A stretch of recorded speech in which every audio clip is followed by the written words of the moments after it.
श्रीमती गोमती देवी college Badagaon, कक्षा first, BA part first, राजनीति विज्ञान, पेपर सेकंड, प्रतिनिधि भारतीय राजनीतिक विचारक में पहला टॉपिक मनु पर अपने विचार प्रकट करें। उसके बारे में आज हम अध्ययन करेंगे। मनु मानव जाति के जनक थे, प्रथम विधिवेता थे, सूर्य पुत्र थे, प्रथम राजा थे। प्राचीन समय में हमारे हिंदू धर्म को 3 वर्गों में बांटा गया। धर्मशास्त्र,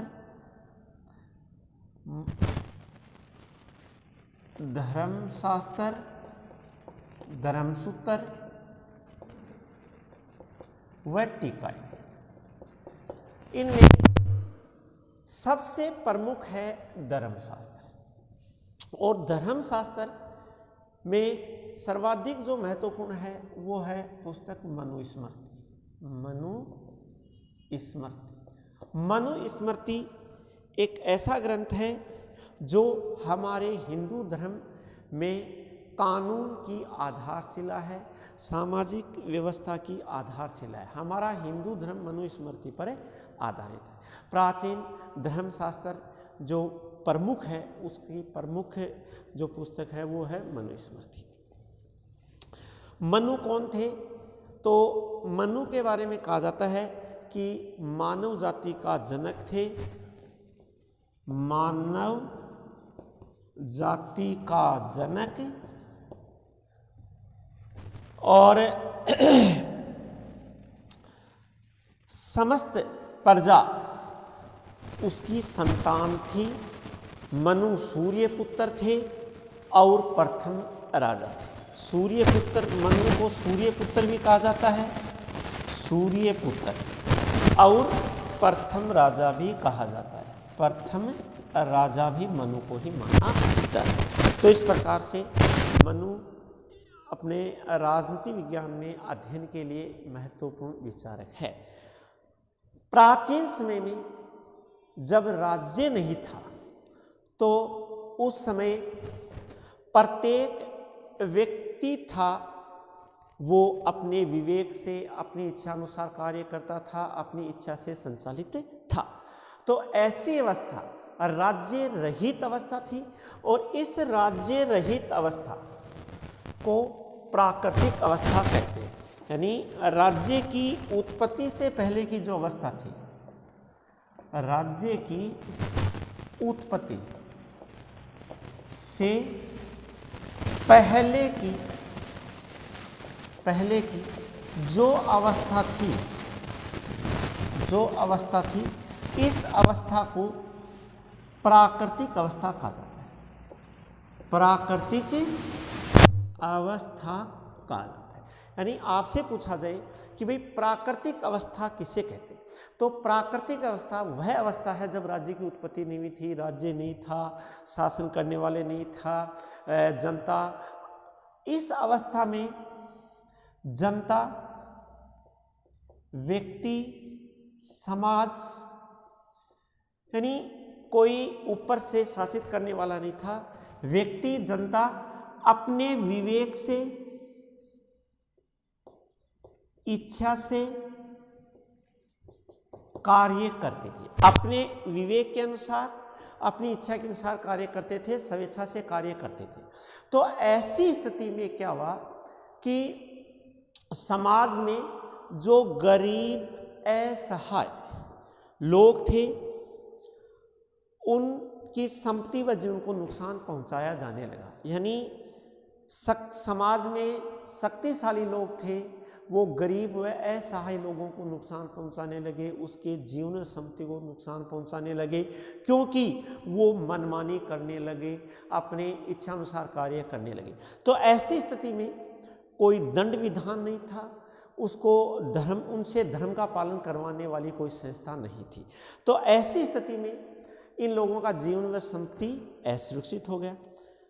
तो गरीब व असहाय लोगों के जीवन व संपत्ति की रक्षा के लिए ईश्वर ने एक व्यक्ति को राजा बनाया।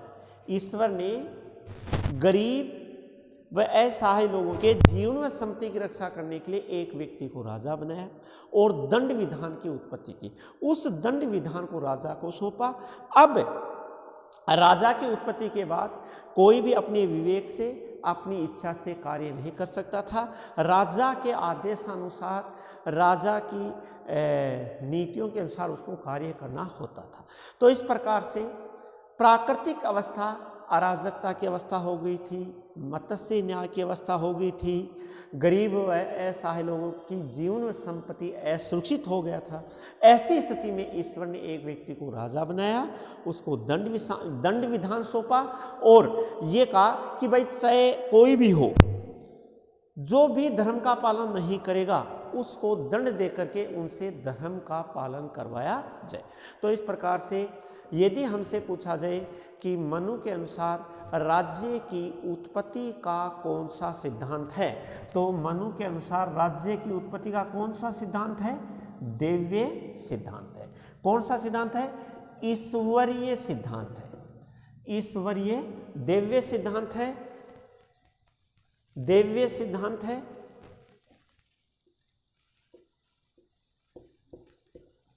ईश्वरीय सिद्धांत यानी एक व्यक्ति को ईश्वर ने राजा बनाया और वो राजा कहलाया। तो राज्य की उत्पत्ति किसने की? ईश्वर ने की। किसकी रक्षा के लिए की? राज्य की उत्पत्ति गरीब असहाय लोगों के जीवन संपत्ति की रक्षा के लिए की। अब जब राजा बन गया, राज्य की उत्पत्ति होगी, तो किसी को भी मनमानी रूप से कार्य करने का अधिकार नहीं था।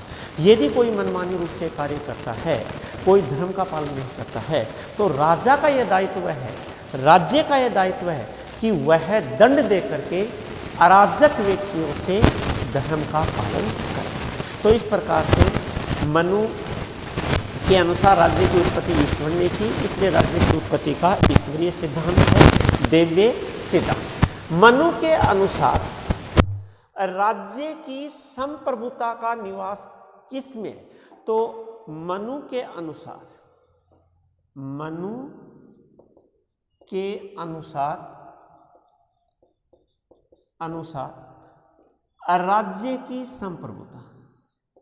राज्य की संप्रभुता का निवास स्थान। तो मनु के अनुसार राज्य की संप्रभुता का निवास स्थान दंड व धर्म में है। दंड व धर्म में है। राज्य की संप्रभुता का निवास किसमें है?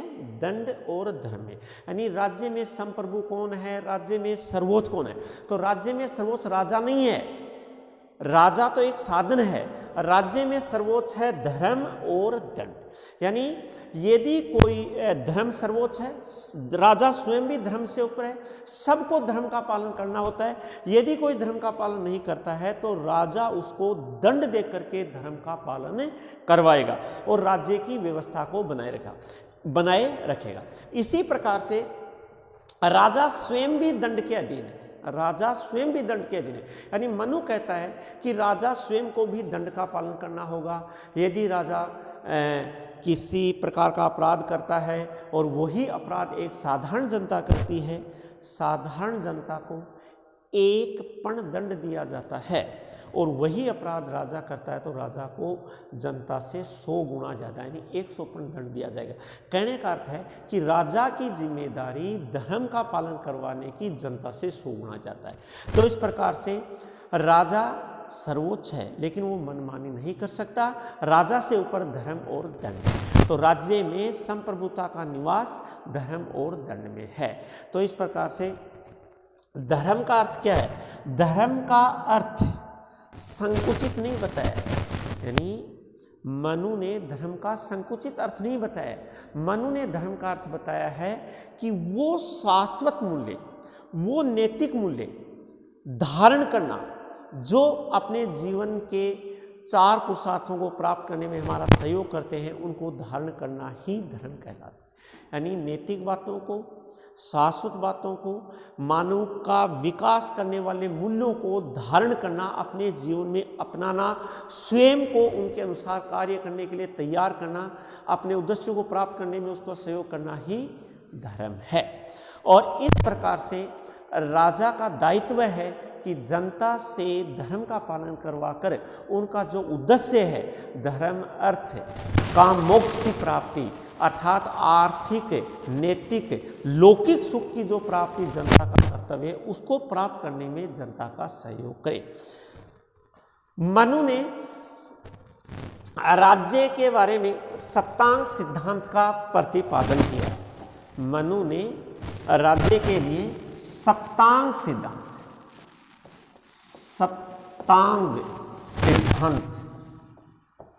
का प्रतिपादन किया, जिसका तात्पर्य है कि राज्य 7 अंगों से मिलकर बना है। राज्य 7 अंगों से मिलकर बना है। इसे ही इस 7 अंगों को राज्य की प्रकृतियां भी कहा जाता है। मनु ने राज्य को एक सावयव संस्था माना है, सप्तांग सिद्धांत का उसके लिए प्रतिपादन किया है, यानी राज्य को 7 अंगों वाली एक संस्था माना है। सावयव का अर्थ है कि यदि राज्य की तुलना मानव शरीर से की जाए तो वो सिद्धांत सावयव सिद्धांत कहलाता है। तो मनु ने भी राज्य को 7 अंगों वाला माना है और इस 7 अंगों के कारण ही इसका सिद्धांत का नाम क्या हुआ है? सप्तांग सिद्धांत। इन 7 अंगों को राज्य की प्रकृतियां भी कहा जाता है। मनु ने इन 7 अंगों को राज्य की प्रकृतियां भी कहा है, राज्य की प्रकृतियां भी कहा है। यदि हमसे ये पूछा जाए कि राज्य की कितनी प्रकृतियां मनु के अनुसार, तो 7 प्रकृतियां। अब ये 7 राज्य के अंग कौन से हैं? राज्य की 7 प्रकृतियां कौन सी हैं? राज्य किन 7 अंगों से मिलकर के बना है? तो राज्य किन 7 अंगों से मिलकर के बना है? तो देखो, राज्य का सर्वोच्च प्रथम सबसे ऊपर जो अंग है वो है राजा। राजा, नंबर 2 मंत्री, नंबर 3 पुर, नंबर 4 राज्य, नंबर 5 पुर, राज्य और नंबर 5 कोष, नंबर 6 दंड, नंबर 7 मित्र। तो राज्य इन 7 अंगों से मिलकर के बना है। 1 नंबर जो राज्य का अंग है उसको क्या कहा जाता है? राजा। 2 नंबर मंत्री, 3 नंबर पुर, 4 नंबर राज्य, 5 नंबर कोष, 6 नंबर दंड और 7 नंबर मित्र। ये जो 7 अंग हैं, इन 7 अंगों से राज्य का निर्माण हुआ है। मनु कहता है कि राज्य सप्तांग सिद्धांत यानी राज्य के 7 अंग, राज्य के 7 अंग। ठीक है। अब देखो, राज्य के 7 अंगों में सबसे सर्वोच्च जो अंग है वो है राजा। यानी राज्य के संचालन के लिए राजा की आवश्यकता है, राज्य में धर्म का पालन करवाने के लिए राजा की आवश्यकता है। तो राज्य का प्रथम और सर्वोच्च जो अंग है वो राजा होता है।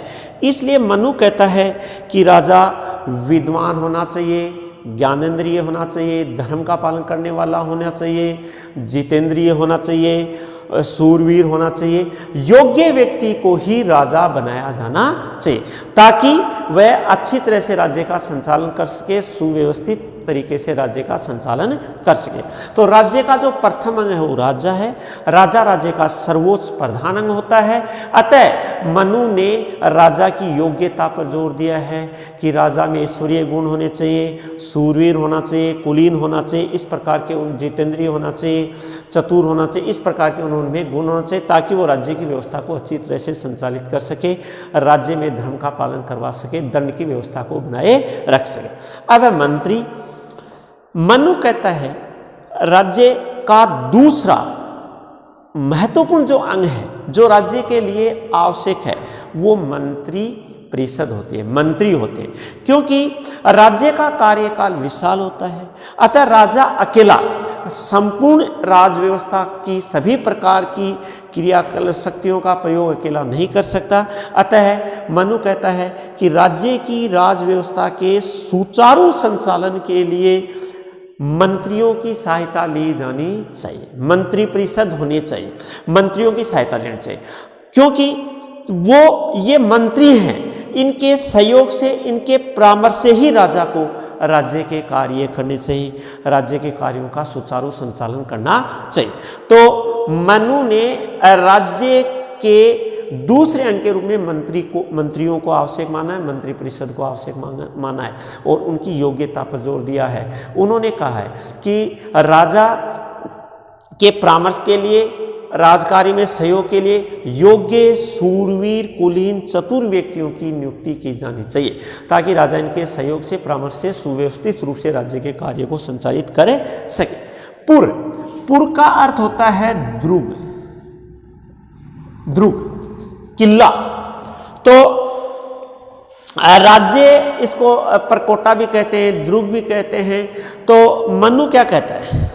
मनु कहता है कि राज्य का जो तीसरा महत्वपूर्ण अर्थ है, वो तीसरा महत्वपूर्ण जो अंग है वो द्रुग है, और कई प्रकार के द्रुग बताए हैं। राज्य की सुरक्षा के लिए इन द्रुग को आवश्यकता है। जहाँ राज्य की राजधानी होती है, जहाँ राज्य की समस्त सेना और उसकी सारी राज व्यवस्था का संचालन होता है, वो स्थान द्रुग कहलाता है। तो इसे राज्य की राजधानी भी कहते हैं। अब विशेष तौर से इसने 3-4 दुर्गों का उल्लेख किया है, वर्णन किया है। एक तो धानवन औद्योगिक दुर्ग, धानवन दुर्ग, औद्योगिक दुर्ग, धानवन दुर्ग, वन दुर्ग और गिरी दुर्ग। ये 4 दुर्ग महत्वपूर्ण माने जाते हैं। औद्योगिक दुर्ग, ऐसा दुर्ग, मनु ने कहा है कि ऐसा दुर्ग जिसके चारों ओर पानी हो, जिसके चारों ओर पानी हो, यानी पानी के बीच में जो दुर्ग हो, उस दुर्ग को औद्योगिक दुर्ग कहा गया है। दूसरा धानवन दुर्ग, ऐसा दुर्ग जो निर्जन उजाड़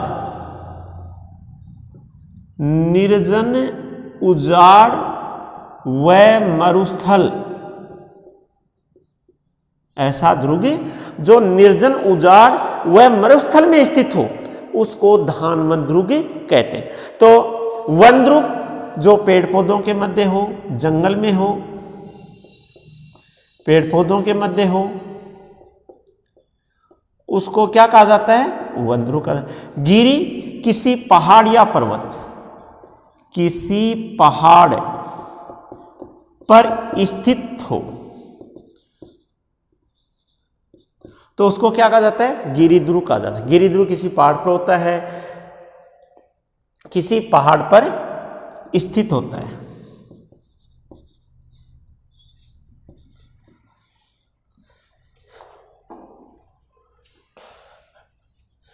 किसी पहाड़ पर होता है। अब ये 4, इसके अलावा और भी कई दुर्ग बताए हैं, जैसे खाई दुर्ग, ऐसा दुर्ग जिसके चारों ओर खाई हो। तो इस प्रकार से राज्य की राजधानी, जहाँ राज्य की समस्त सेना, राज्य के कार्य का संचालन होता हो, और वो जिस दुर्ग में रहता हो उसको दुर्ग कहते हैं। दुर्ग यानी किला, ये किसी पहाड़ पर होता है या ऐसी जगह होता है जहाँ शत्रु आसानी से उस पर आक्रमण न कर सके, यानी राज्य की सुरक्षा के लिए दुर्ग का सुरक्षित होना बहुत ही आवश्यक माना गया। राज्य का तात्पर्य कौटिल्य के जनपद से लिया गया है, यानी कौटिल्य